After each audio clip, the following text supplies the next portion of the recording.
So here's another thing, and it may not be possible because I've never seen any repricer yet that is able to reprice the business buy box. Business pricing is something that actually, as of this week, it's available on the platform. Oh, we did what we call a soft launch. Welcome, fellow entrepreneurs, to the Entrepreneur Adventure Podcast, where we talk about Amazon wholesale and how you can use it to build an e-commerce empire, a side hustle, or anything in between. And now, your host, Todd Welch.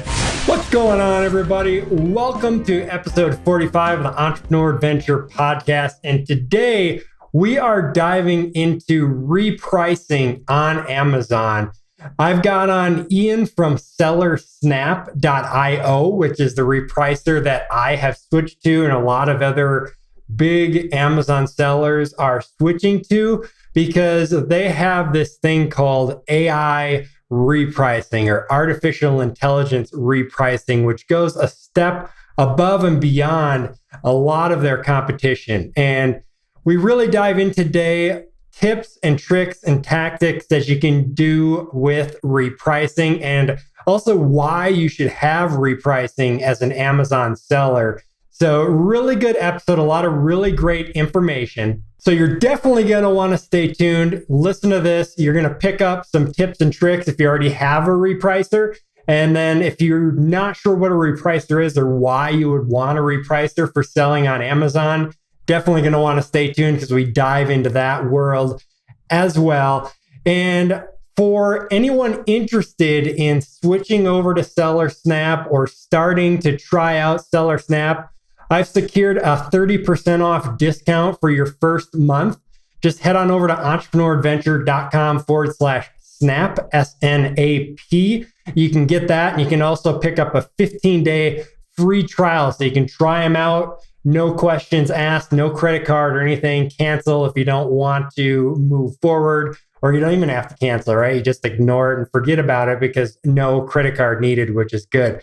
So entrepreneuradventure.com/snap for that. Show notes and everything else for this episode can be found at entrepreneuradventure.com/45. So without further ado, let's go ahead and dive into this episode.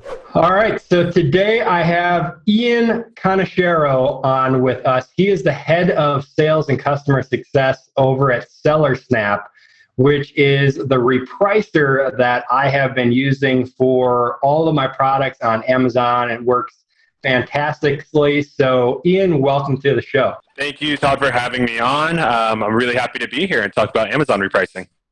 Yeah, absolutely. I'm looking forward to diving into that. Why don't you tell us a little bit about your background? Before we jumped on here, you mentioned that you are out in Israel.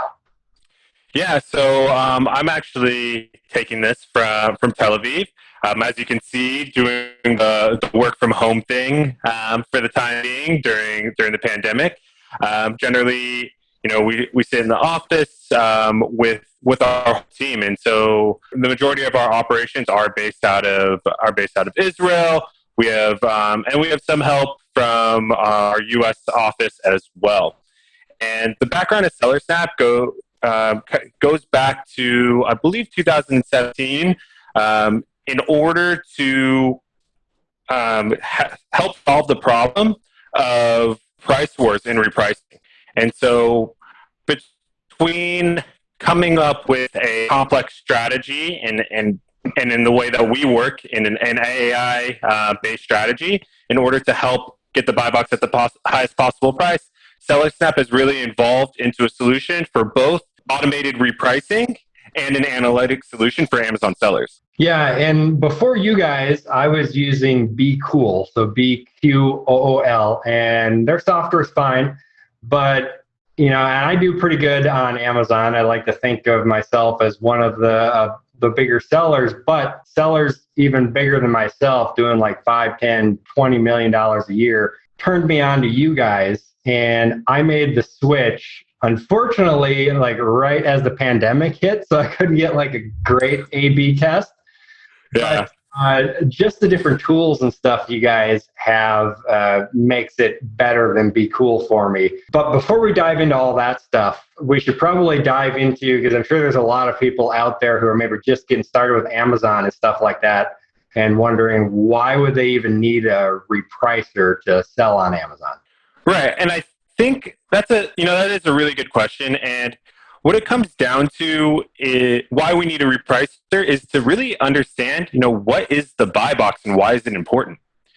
And we know that the buy box is important because something I read a stat recently that something like 80% of all purchases go through the buy box. When I'm on Amazon, just because I work in this space, I will go and check all the different offers and make that decision. Maybe I'll wait a week and pay a little bit less.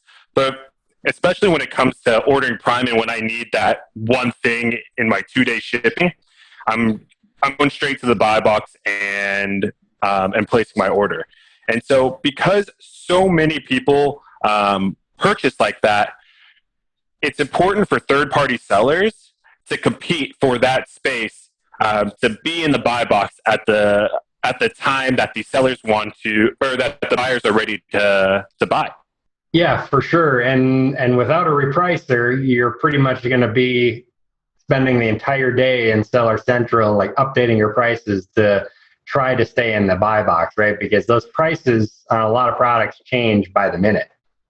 Absolutely. And that's a really good point that, so many sellers out there, I would say the majority of them are using some kind of repricer, whether it is Amazon's, kind of built-in repricer that they make available through Seller Central, or one of the many third parties out there. Because everyone is using using some kind of technology to be updating their prices 24/7. If you are manually repricing, you might be able to handle it during the day, but it's really a full-time job, and you're not going to be able to consistently update hundreds or even thousands of listings all day, every day, 24/7. Yeah, absolutely. Now, I'm going to put you on the spot here, so it's okay if you don't know this, but do you know how many times SellerSnap is repricing, like every minute or every second or whatever? Do you have those figures? How many items, are you asking how many SKUs that SellerSnap is repricing at any one time? Yeah. Ooh, I wish we would. I do have those figures available. I could look at them. I don't know them off the top of my head, but it's in the millions of listings. Absolutely. All right. Awesome. Absolutely. I'll send that over to you. Yeah, that'll be just a cool stat. It doesn't really mean anything necessarily, but just kind of an interesting stat for sure. But yeah, so Amazon's got its own repricer now, which, if people are just starting out, don't have much cash, they're trying to start a business, using something like Amazon's repricer would work fine. I'm always a little bit leery of using anything that Amazon puts out because Amazon's main interest is building their business and getting their customers the lowest prices. And my main interest is building my business and increasing my profits. So we're kind of at odds with each other a little bit. Hopefully they wouldn't take that into account, but you never know. But why would someone, as they're building their business, want to switch to something like SellerSnap rather than just keep using the free repricer that Amazon gives us? So there's a lot of really good points there. And I think one of the first things I want to touch on is in terms of building a business, right? When you're just getting started, sometimes you got to take what you can get in terms of, and really take your cash flow into account and say, all right, I have a little bit of extra cash. Am I going to put it into more inventory or am I going to put it into software? And that's a business decision from the side of the sellers. But when we're talking about moving into a third-party repricer, moving into SellerSnap in particular, it's really important to make the differentiation between the different types of repricers out there. So most of the repricers out there, including the ones on Amazon, are what we would call a rule-based repricer. What that means is that the seller would have to go in and set up a series of complex rules. If A, then B. And so some common examples are, if I'm not in the buy box, undercut the buy box winner by a penny, to some extent of that. And so it is, yeah. And arguably, some people say, I need to do that so I can be in the buy box and sell, because if I'm not selling, I'm not making money. Who cares if it's a little bit less? And then on the other side, there's this idea of, well, I want to maximize the amount. I want to maximize my profit per sale. And so that's where SellerSnap comes into play. Because what we do is we take a cooperative approach to win the buy box. So we're not going in and saying, I need to win 100% of the buy box every single time. What we're saying is, I want to win my fair share of buy box. So if I have one other competitor, to make it simple, my fair share is 50%. And so going back to my original point about the difference between a rule-based repricer and SellerSnap is, with SellerSnap, you do not have to set up complex rules in order to get started. You really only need to set up your min and max and turn on the repricer and let it go. Yeah, and you guys call it the AI repricer, right? That's just the default method that it goes to. Correct. So if you were to, without making any changes to a listing, you'd be using our default AI method. Absolutely. Okay. So what's the idea behind the AI repricer? What exactly is it looking for? Is it just aiming for like that percentage of the buy box, or what all is it doing? That's a good question. So basically, it's a two-pronged approach, right? Because it's two ideas pulling in two separate directions. It's about getting the buy box, number one, so I can make that sale. And it's about getting a higher profit for each individual sale. In order to do one, you have to lower the price. And in order to do the other, you have to raise the price. And so what the AI is doing, it's really trying to understand the competitive landscape and understand the decisions that our competitors make based on the decisions that we make. And so, a quick example is that if I see my competitor is always undercutting me by a penny, and then I can assume that their rule is to undercut me by a penny, that means they're attached to my price. That means I can use that information and raise the price. And so if I raise the price to a certain point, they'll come with me.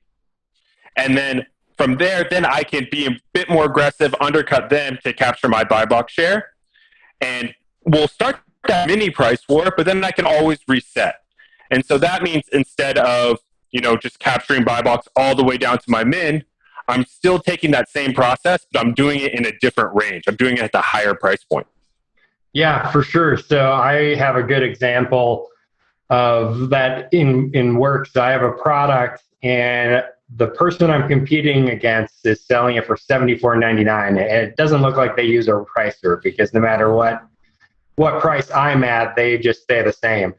And so like if I was using Amazon or Be Cool, it would match me at $74.99 to get that buy box, and we would split the sales. But what I've actually seen that SellerSnap has done is it didn't match $74.99, but it found out that I get just as good of a buy box percentage at $75.04. And so it keeps it at that. It's not a huge difference. It's like 5 cents, but you multiply that over maybe 300 products. And, just one example that I've noticed. I'm sure there's tons that I haven't noticed because I've got a bunch of products, but it's just kind of interesting where other repricers probably would have knocked me down to $74.99. You guys are keeping me at $75.04 or 5 and getting me the sale still at that price point. Yeah, I think that's a really good point, and I'm glad you brought that up, because what SellerSnap is trying to do is it's going to keep asking itself the question, all right, do I have the buy box?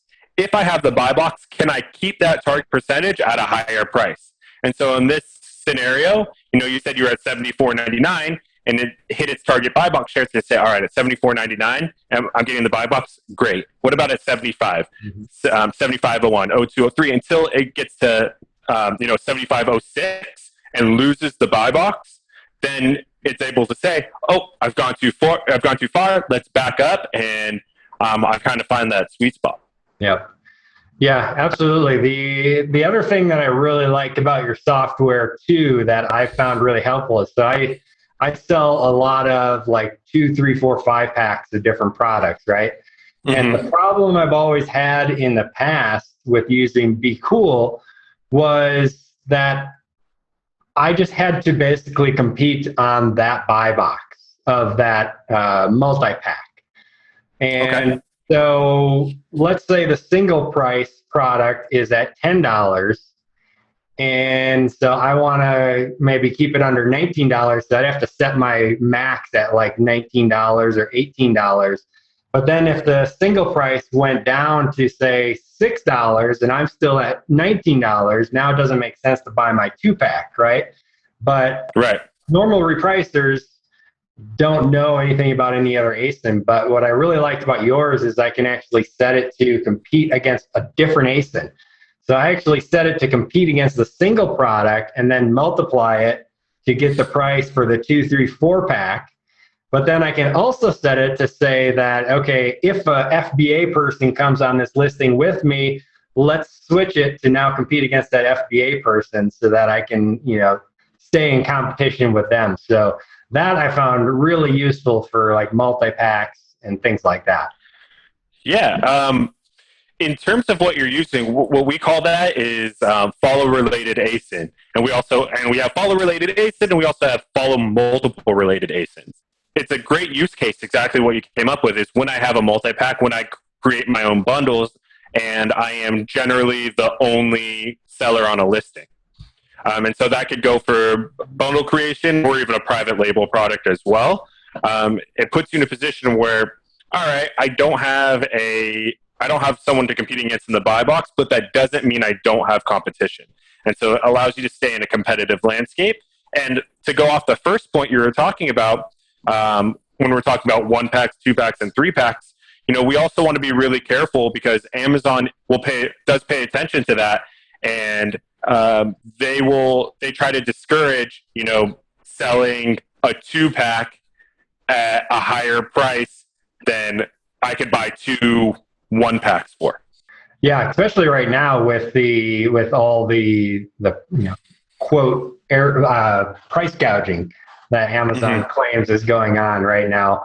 And I was hearing a conversation earlier, not to get off topic or anything, but they were talking about, by them having a floor, where with their fees and everything, a bottom price that you can sell something at, and then now they're coming from the top trying to stop, not price fixing, but price gouging. They're almost creating a circumstance where they're price fixing, right? They're like, your price has to be in this range to sell. Not anything to do with repricing, but it's just an interesting idea that I could see Amazon getting in trouble for that too.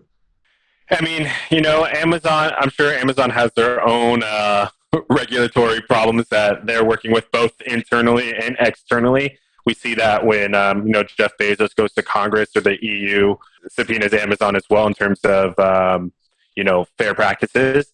So it's a weird world where this almost self-governing entity that is Amazon is now seems like it might be more and more governed by the actual governments of the world.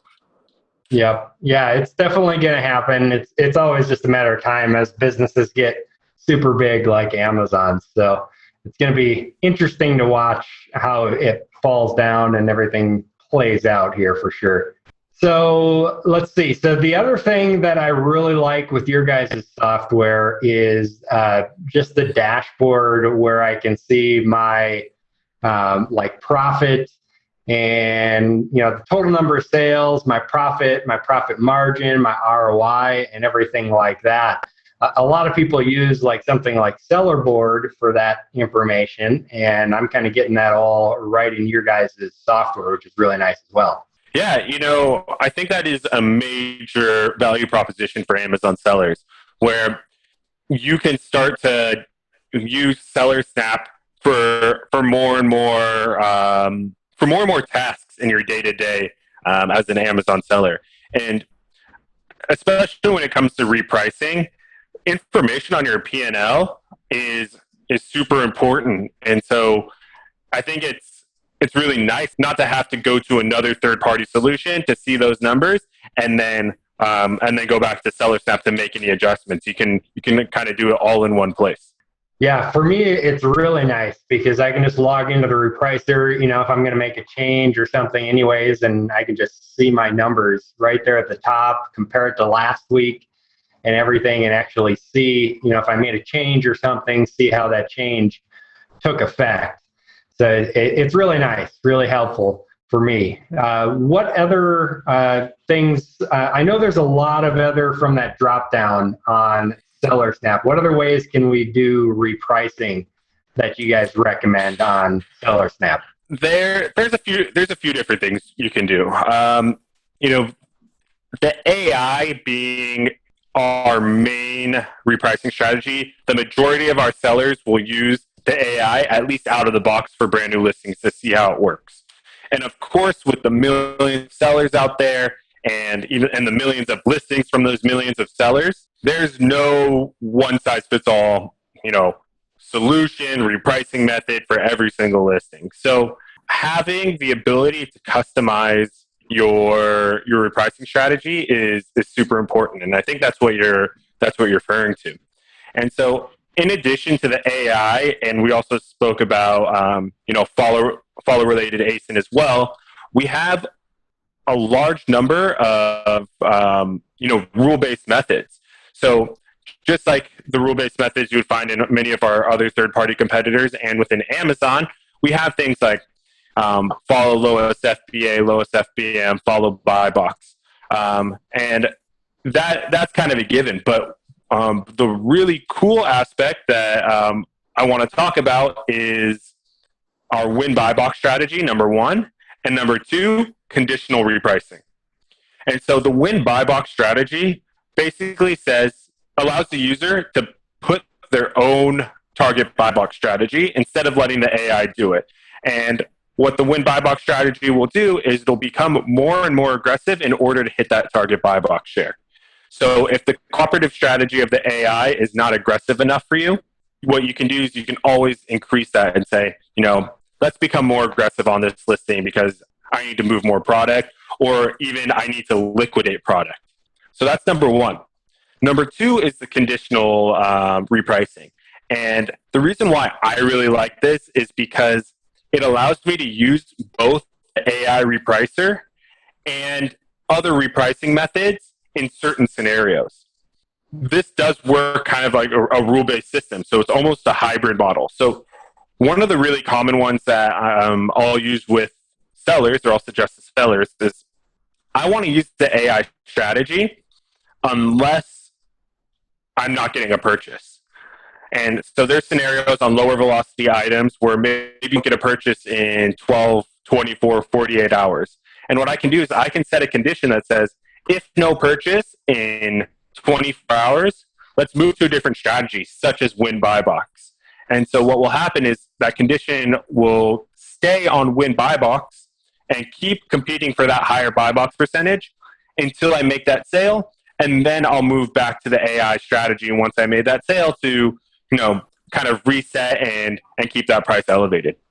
Yeah, for sure. I'm just looking through the drop down here, and it's always nice. The AI is awesome because, like you said, a lot of times you can just set it and forget it. And one thing I've seen with a lot of new people who are trying to set up a repricer is they are having trouble trying to figure out the million different settings that some of these softwares have. So having that AI repricer is golden.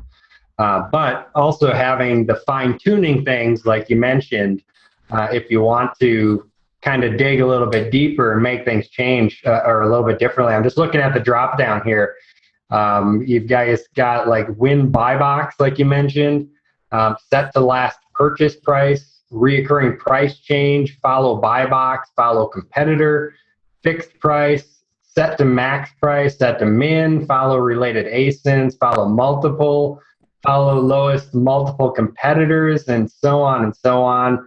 lots of different options that we can do. And like you said, the conditional thing is awesome, right? You might not use a lot of these just by themselves, but if a certain condition is met, then you can switch between them, which is really nice to get advanced like that if you want to.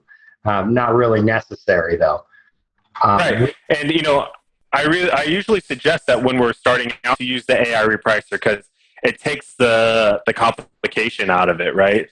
And because I've seen a ton of setups, and often how we'll describe it kind of internally is when you are making a list of complicated rules, it's pretty easy to, we call it kind of poking holes, or I call it poking holes. It's really easy to poke holes into strategies, and where sellers kind of back themselves into a corner because they don't tell the repricer what to do in a specific scenario. So the AI repricer really helps take out that guesswork. And the last thing that I want to talk about is, I forgot to mention this because it is actually really new as of this week. So by the time this airs, it'll already have been out for a few weeks. Is we've just launched and we're in kind of a beta stage of velocity-driven repricing. So it's just one more thing that SellerSnap is doing in order to provide more options and more scenarios for all of our sellers and all different kinds of sellers. Okay, explain that one a little bit more. What exactly is that going to be doing if we set to that one? What this does is you get to pick one of two strategies.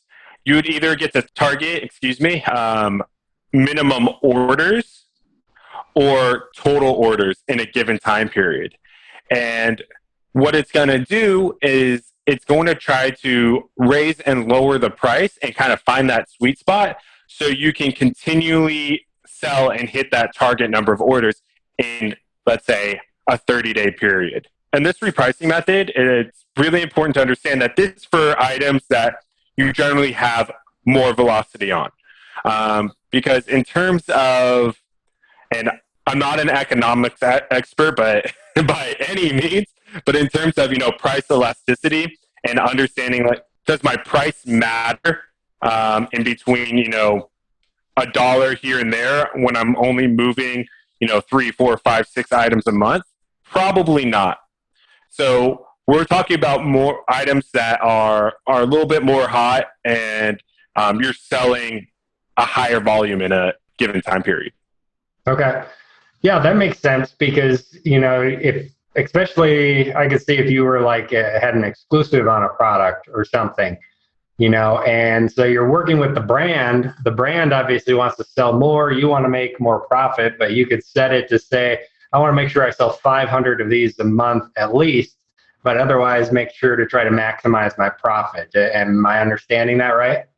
In a very simple term, right. It's about saying, I want to make sure that I sell 500 because I need to order 500 a month to keep my deal, for example.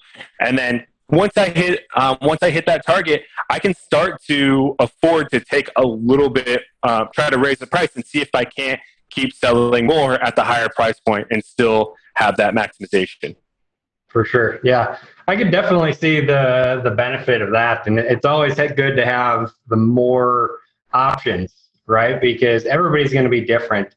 I've been working with you to do things that probably other people aren't necessarily doing, like with the API, for example, because I want to basically inject my costs right into your guys' software so my virtual assistants aren't having to manually enter that stuff all the time. And if something changes in my my software where I keep all the information on my inventory, it'll just push it over to SellerSnap. So that's one of the big reasons that I moved over to you guys as well, because you have the API, which for anybody who's not familiar with programming, that's like the programming interface connection between two softwares so that they can talk to each other and send data back and forth. Right. And, I don't know if you watched it, I think it was last week or the week before. There was a kind of like a big webinar conference thing hosted by Amazon called Accelerate. And they had a lot of different people talking about different aspects of Amazon. And one of the things that I remember, and it was something like it was hours of watching videos, so you're not gonna absorb everything.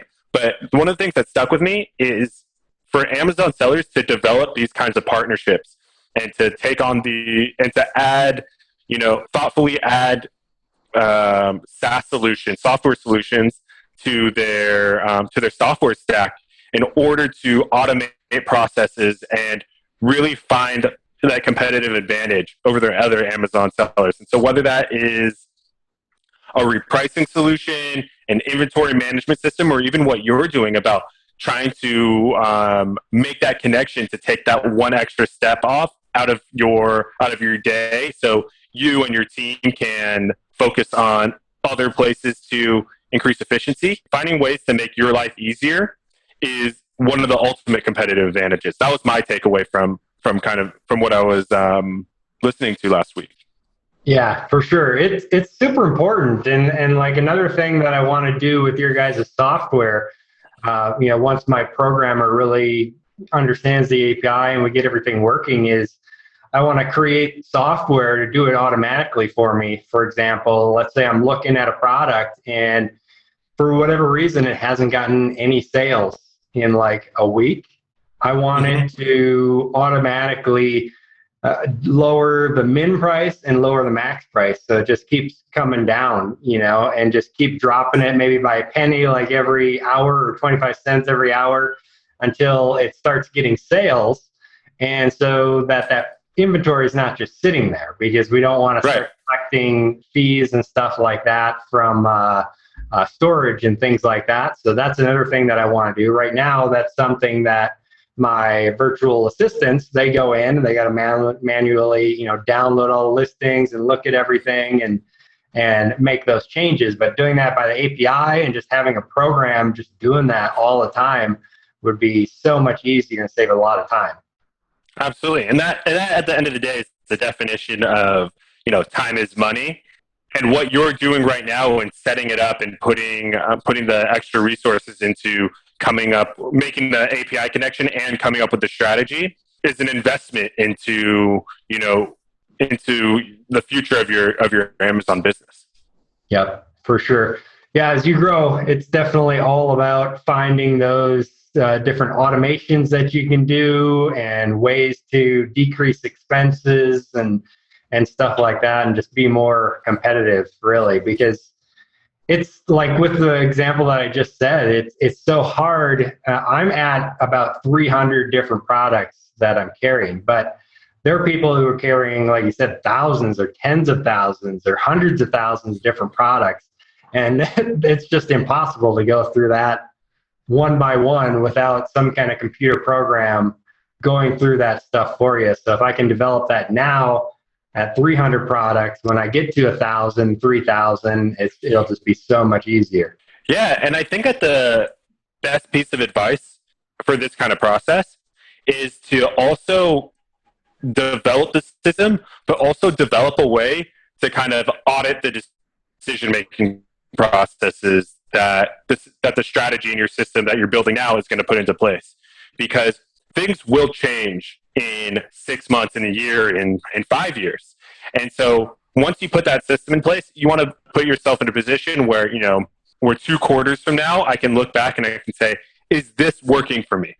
And just like everything else you said, if you don't do it now, it's just going to become a bigger and bigger task as you grow. Yep, absolutely. Automation is huge. Like we talked about at the very beginning, why do you need a repricer? And it's really all about the automation, right? So you're not sitting in there repricing a product 50 times a day because your competition is. And if you're not keeping up with that, you're not going to be able to compete, unfortunately. And one thing I just thought of that would be awesome in the software, and maybe it is in there and I'm just not finding it. So we were talking about the packs, right? So competing against the 1-pack for the 2-pack. What would be really nice, and the one thing that I don't see is, so competing with the 1-pack, right? And then you do the conditional statement. If there's an FBA seller compete with the FBA seller, which is fine. But it'd be nice if there's one more step in there where if there's an FBA seller and they're lower priced, then compete with the FBA seller. I do understand what you're saying, and I kind of, I'm just trying to think if there's a way that we can do that. Because so my thought is always that there are generally multiple roads to the same point. And so I think that what I'm hearing from you is saying that I only want to I only want to compete with that FBA seller if they're competing with me, if they're competing for the buy box. Because just saying if they're lower than me, I want to compete is one thing, but if they're in general competing for the buy box, that's the similar point, right? Because I still want to pay attention to that. And so we do have an option that says if FBA seller exists and is competing for buy box, it's the little tick box in there, then you can make that decision. And so basically what we're saying is, if I have that FBA competitor and they're at a fixed price and they don't matter right now, leave them alone. Stay with my default repricing method. But if they are actively competing with me, that's when I want to make sure I'm making decisions to stay relevant. Yeah, no, for sure. That would definitely be helpful. So the only step on top of that, and we might be getting a little too into the weeds for the podcast, but that's all right. I think you can highlight. So let's say I'm on the 2-pack and the 1-pack is at $10. So I have the 2-pack at $18 and someone comes in the buy box and matches me at $18. So now it switches over to the AI repricer, right? Because we're competing.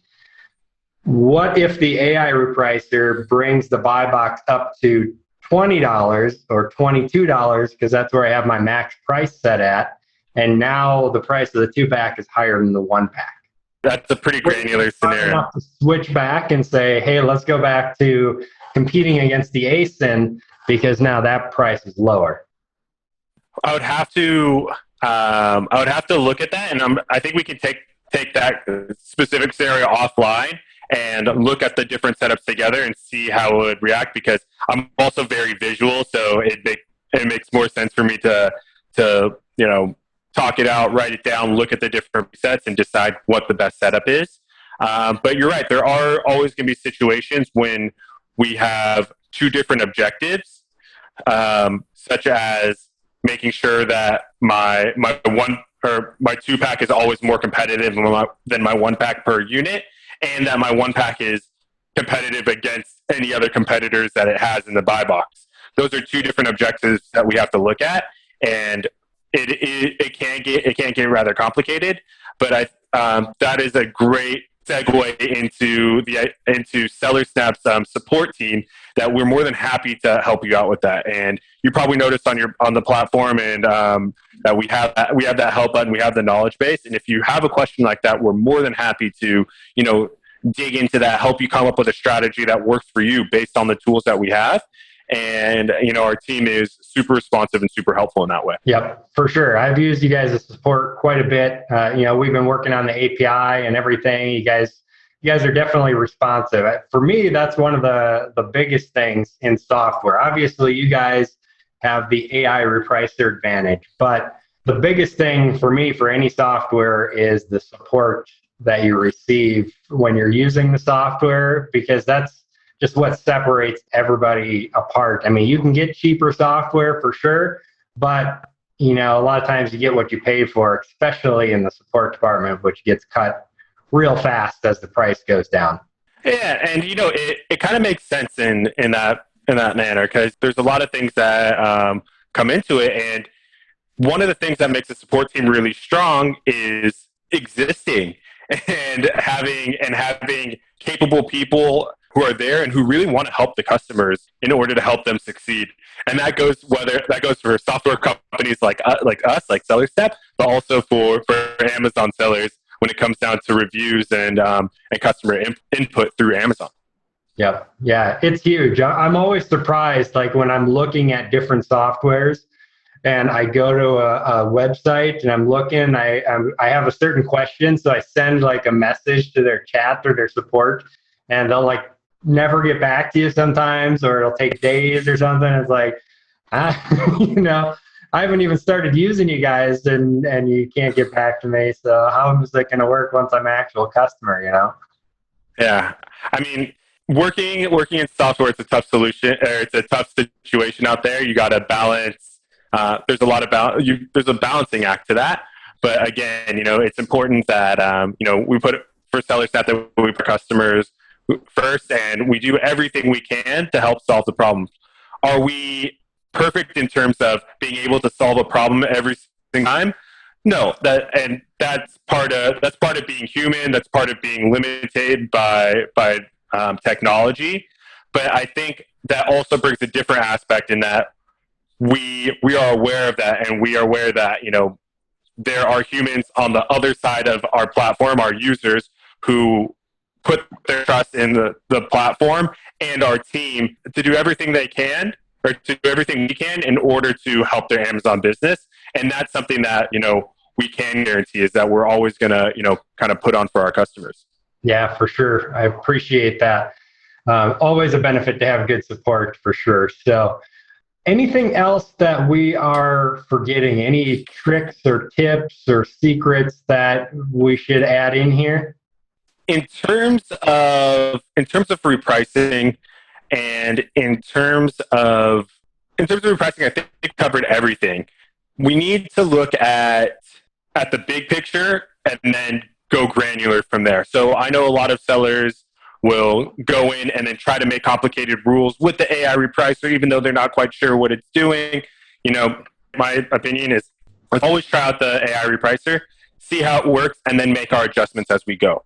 So that's number one. Don't try to do too much in the beginning. You want to take it step by step and do it in the right way, so we don't have to backtrack, erase everything we did, and then start from the beginning anyways. And then the second thing that we really want to get into is the data. There are, and I always lose track of this because we're adding it all the time, there are, probably 60 or 70, maybe even more different data points for each individual listing that sellers can dive into. And so my tip is to look at that column section, and we have hidden and visible columns. So look at that column section and look at those different data points that you might not even know that it matters to your business, and it might ring a bell that says, oh, this is something that I didn't even know I needed that is available to me. And use the filters to find where it affects your bottom line the most. And that's how you can really get the most out of your business. I know, as when I talk to sellers about repricing and using Repricer, it's really easy for me to say, oh, let's look at all the winners. Let's look at all the places where SellerSnap killed it and was able to get, more profit per sale, more buy box share. That's the easy part. The hard part, and I think the most important part, is to say, let's find the areas for improvement. What wasn't going well, and what steps can I take in order to do better? And I think coming from just kind of taking a different perspective on that, and in terms of how I'm looking at data, is one of the best things I can do for my business, for an Amazon business. Yeah, absolutely. Data is definitely king. That's for sure. You got to know how to manipulate the data and use it to your advantage. But having it, and like you said, there are a lot of information in here, from the percentage of time that you won the buy box, and your revenue, total profit, ROI, average win price, and things like that. So a lot of really great info. And one thing that I just noticed that I think is really important for us to touch on, because I think most reprices don't have it, is the ability to set a product as small and light, and then it calculates it on the correct fees for the small and light program. And right. I think that is killer, having that to be able to actually reprice on those right settings. Yeah, I mean, when it comes, and it's both a repricing, we can look at it both from repricing and analytics. Because if I'm looking at if I'm calculating my profit based on a higher fee, my profit's going to come out smaller, and I don't have as good of an idea of my cash flow, and that can be a problem in itself. And then from the repricing standpoint is that if I'm looking at all of those kind of, you call them post-sale costs, those variable Amazon fees, FBA fees, referral fees, things like that. If those are inflated as well, that means I would unintentionally inflate my min price, or I could unintentionally inflate my min price to keep that, minimum markup. And that would also make me a bit less competitive in certain situations. So it is definitely a really important thing to keep an eye on. Yeah, big time. And you guys have that in there. Like I said, I don't know if anybody else does. And for anybody that isn't familiar with Small and Light, it's a program in Amazon. So if you log into Seller Central, I think you go to Programs and then Seller Programs or something like that. But what it is for products under $7 and at a decent sales velocity, you can actually get cheaper fees, referral fees and everything for Amazon, so that you can keep the price of that product below $7 and still make a good profit on it. Typically, the shipping will be a little bit longer, like 3 to 4 days instead of the 1 to 2 days like Amazon promises. Although I found a lot of times that it still gets there within the 2 days anyways. But I do a lot of that. I've got quite a few products now in the Small and Light program. It works really well for me. And so that is awesome. Yeah, and the Small and Light program is great for a lot of sellers. And the main thing is that you want to make sure you don't break that threshold, that upper threshold set by Amazon, because you will get automatically re-enrolled. And then if you drop below that price again, you have the chance of having those fees be at that higher rate. So that's also something that we want to take into account when setting our max prices for Small and Light products. Yep, absolutely. Make sure it doesn't go above that $7 mark. It used to be, I think, $14, I believe, but then Amazon changed it down to $7. Yeah, there's bound to be more change to that. And again, that's why utilizing SellerSnap in terms of staying up to date with your fees, because we pull those fees directly from Amazon. Anytime that a referral fee changes, we'll automatically update that on the listing level, and you'll be able to see how that affects your markup. For sure. So here's another thing, and it may not be possible because I've never seen any repricer yet that is able to reprice the business buy box. Are you guys familiar with that? And is that something that's possible, or is that not even in the Amazon API possibility? The business buy box is a bit complicated. Business pricing is something that actually, as of this week, it's available on the platform. Oh, we did what we call a soft launch. So we haven't told everybody about it. It is available to everybody. But if you go to your store settings and you go to the repricing tab, you'll be able to see that there is a toggle to turn on business pricing. And then what you can do from there is you will be able to set a quantity discount, or be able to set a business price discount, and then quantity discounts up to that, after that, up to 5 tiers. And from there, it will put you in a space where you can compete on business pricing. Okay, nice. Yep, I just looked in there and it is there for me, so I will have to play with that. What I've been doing for now, and for anybody who doesn't have that or isn't using SellerSnap, because like I said, most reprices don't have it, is I've just been using you guys to reprice the main buy box.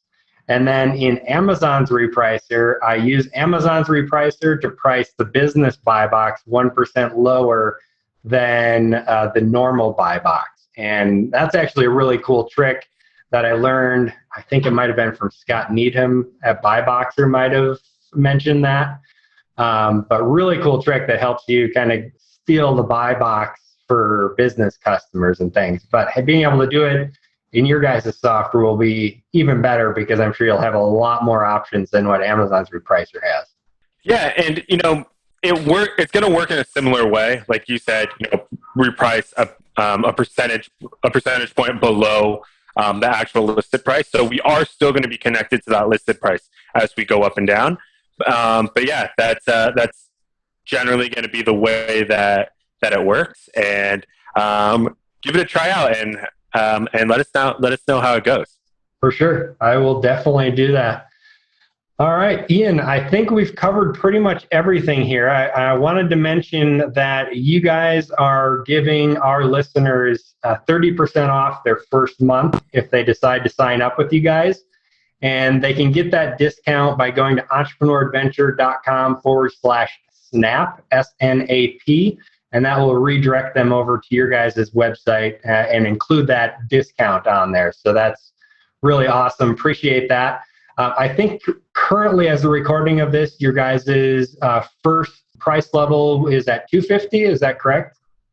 Yeah. So the $250 is our accelerator program, and basically there is a very short application process where we are, really investing in growing Amazon sellers by giving them the premium repricing solution at a severely discounted rate.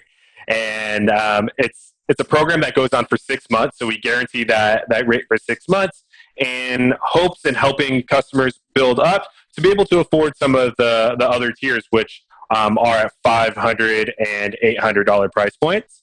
And so you can read all about the accelerator program at SellerSnap.io and check out our pricing page. And it will talk about all the ins and outs of the accelerator program, our standard package, and our premium tier as well. Yeah, for sure. And I can hear some of the people out there like, $250? Are you crazy? Be Cool's like $25. Amazon's free. And, regardless of everything we've already talked about why you guys are better, there's a reason that I found out from you guys, from sellers who are bigger than me, right? You use the tools that give you the competitive advantage, and that's what you guys are doing over a lot of the other repricers that are out there. Right. If you can get that competitive advantage, and also if you can save some time, because all you have to do is set your mins and maxes and turn it on, you don't have to play with the repricing rules. You got to look at the different value points from the repricing standpoint, time saving standpoint, and also the additional insights that you can get from all the different data points that SellerSnap offers. For sure. Yep. I agree 100%. So entrepreneuradventure.com/snap. You guys can get your 30% off your first month and check it out.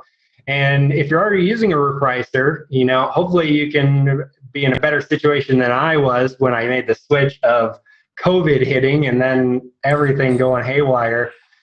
You'll be able to get, a better A/B test and switch from your current pricer, test out SellerSnap for a month and just see the difference that it makes and see if it makes sense for you. I think it'll be a good way for people to go forward. Absolutely. Come out. We do have the free 15-day trial. There's no credit card down, no commitment. And at the end of the day, it's all about trying out the different softwares and trying to figure out, what pieces to the puzzle you need to support your business. Absolutely. All right. Well, Ian, I really appreciate you guys coming on the show, and I appreciate you guys making SellerSnap. I really like it a lot. So again, thank you very much. Thank you, Todd. Thank you for your time as well, and being such a great customer. And this was really fun. I hope to do it again soon. Absolutely. Have a great one, Ian. All right. So there you go. Thank you so much for making it this far in the episode. I hope you enjoyed all that great information, that great conversation we just had with Ian. A lot of good information there. I think hopefully you learned something. If you did, please like, share, and comment on this video. Give it a thumbs up if you're over there on YouTube, and hit that subscribe button down below to get more information and other great content just like this. Really be helpful. Show notes, entrepreneuradventure.com/45. And to get your 30% off your first month and that 15-day free trial, remember entrepreneuradventure.com/snap, SNAP, to check that out. And with that wraps up this episode. I'm your host, Todd Welch, signing out. Happy selling, everybody. This has been another episode of the Entrepreneur Adventure Podcast. Thanks for listening, fellow entrepreneur, and always remember, Success is yours if you take it.